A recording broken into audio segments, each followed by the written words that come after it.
Pada video kali ini, saya akan mendemonstrasikan bagaimana cara untuk menghitung solusi persamaan linear menggunakan metode eliminasi Gauss. Ya, contohnya dalam Excel seperti apa.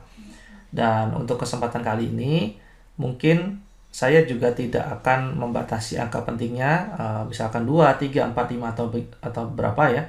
Kita akan sesuaikan angka penting yang kita gunakan sesuai dengan standar Excel yang dimiliki ya. Excel itu kurang lebih dia bisa menghitung sampai 15 digit, ya kurang lebih seperti itu. Soalnya itu masih sama dengan soal yang sudah saya gunakan pada video sebelumnya ya. Jadi dari soal ini kita akan selesaikan menggunakan metode eliminasi Gauss. Nah, kemarin sudah disampaikan bahwa untuk menyelesaikan SPL ya, kita bisa mengikuti langkah-langkah yang ada di sini ya, ada 5 langkah. Yang pertama adalah kita diminta untuk mengubah SPL dalam bentuk SPL standar. Jadi SPL standar itu apa? SPL standar itu adalah kita membentuk ya sistem persamaan linear itu berurutan ya. Jadi kita kumpulkan yang X1-nya itu ada di sebelah sini semua ya, sebelah kiri semua, dilanjutkan dengan X2, dilanjutkan dengan X3 dan seterusnya.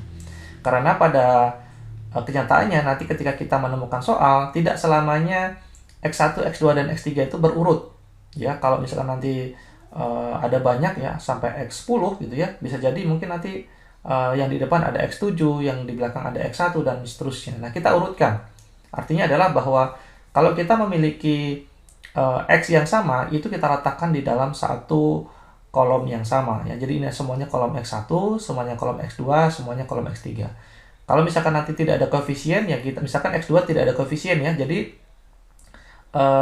langsung dari X1 langsung ke X3 ya, urutannya yang bagian X2-nya itu koefisiennya 0. Jadi 0x2 seperti itu.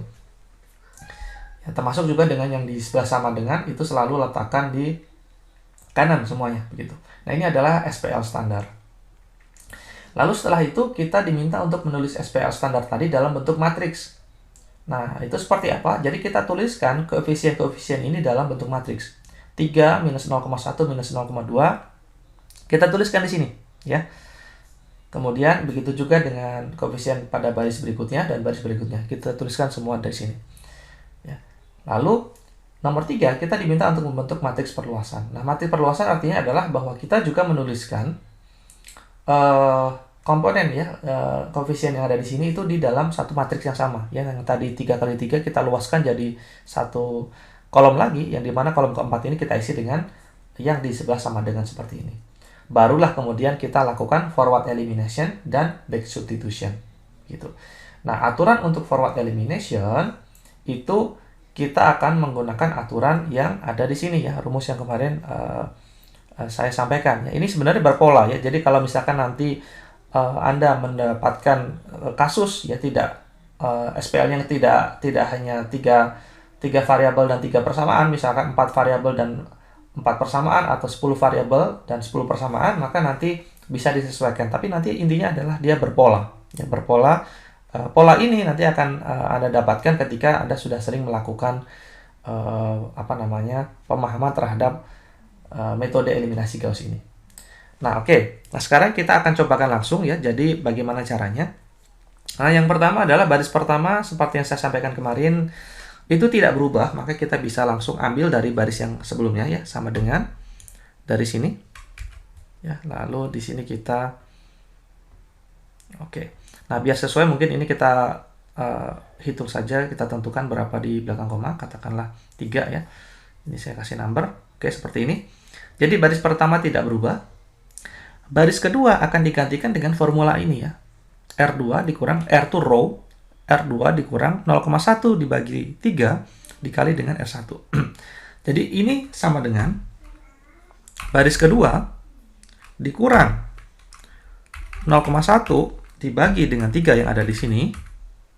Ya, kemudian dikali R1 yang di sini ya. Di mana yang ini itu kita kurung ya. Ini kita kurung.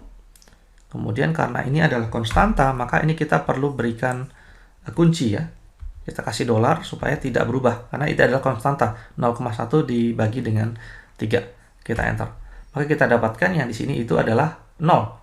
Untuk yang ke kanan kita tinggal copy, caranya dengan menarik formula yang sama di sini. Maka kita dapatkan nilainya itu yang ada di sini. Ya, jadi cukup mudah untuk menyelesaikan baris yang kedua. Oke, ini saya ganti warnanya dulu. Oke, biar seragam. Nah, yang baris ketiga itu caranya sama dengan yang baris kedua tadi ya. Kita ikuti saja formula ini ya. Jadi ini adalah sama dengan baris ketiga dikurang 0,3 dibagi dengan 3 dikali dengan baris pertama, di mana yang konstanta tadi kita kasih kurung dan juga kita kunci, kita berikan dolar di sini. Ya, simbol dolar. Kita enter, ini sama dengan 0. Kita tarik ke samping, maka akan dapat langkah pertama. Oke, sampai di sini bahwa proses mengenolkan bagian ini dan ini sudah selesai. Tinggal kita mengenolkan bagian yang ada di sini. Gitu ya. Nah, cara untuk mengenolkan bagian yang di sini itu sama ya seperti tadi.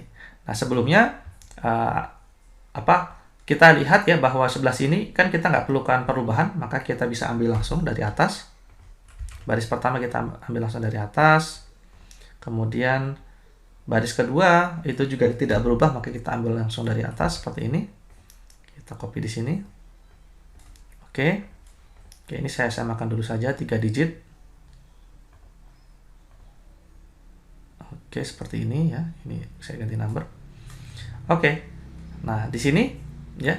Di sini kan kita ingin mengenolkan bagian ini dengan formula yang ada di sini ya.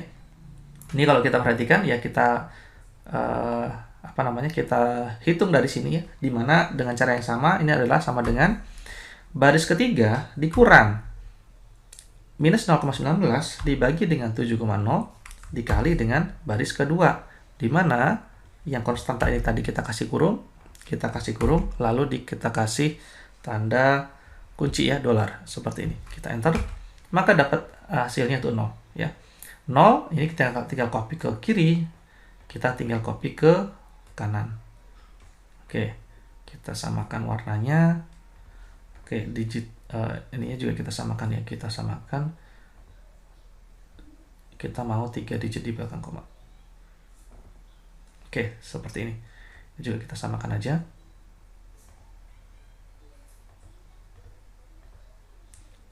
Oke, seperti ini. Nah, artinya di sini sudah selesai ya proses untuk forward elimination, karena di bagian ini sudah 0, artinya kita sudah mendapatkan matriks segitiga atas. Lalu selanjutnya adalah kita lakukan back substitution. Ya, back substitution itu menggunakan formula ini, ya, dimulai dari menghitung dari X3. Nah, ini kalau kita perhatikan kan sebenarnya ini kan baris ketiga ini artinya adalah 0x1 ditambah 0x2 ditambah 10,12x3 sama dengan 70,84. Artinya bahwa x3 bisa dihitung dengan 70,084 dibagi dengan 10,012 begitu ya. Sama seperti ini, x3 adalah C3 yang di sini, C aksen-aksen 3 dibagi dengan A aksen-aksen 33. Kenapa ada aksen-aksen? Karena di sini sudah melakukan perubahan 2 kali.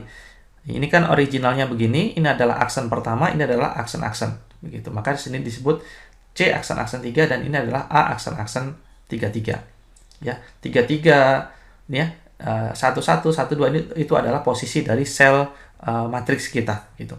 Oke, artinya bahwa X3 itu adalah sama dengan 70 dibagi dengan 10,2. Maka kita dapatkan X3 itu ini. Kalau kita buat ya 3 digit di belakang koma ya 7,000.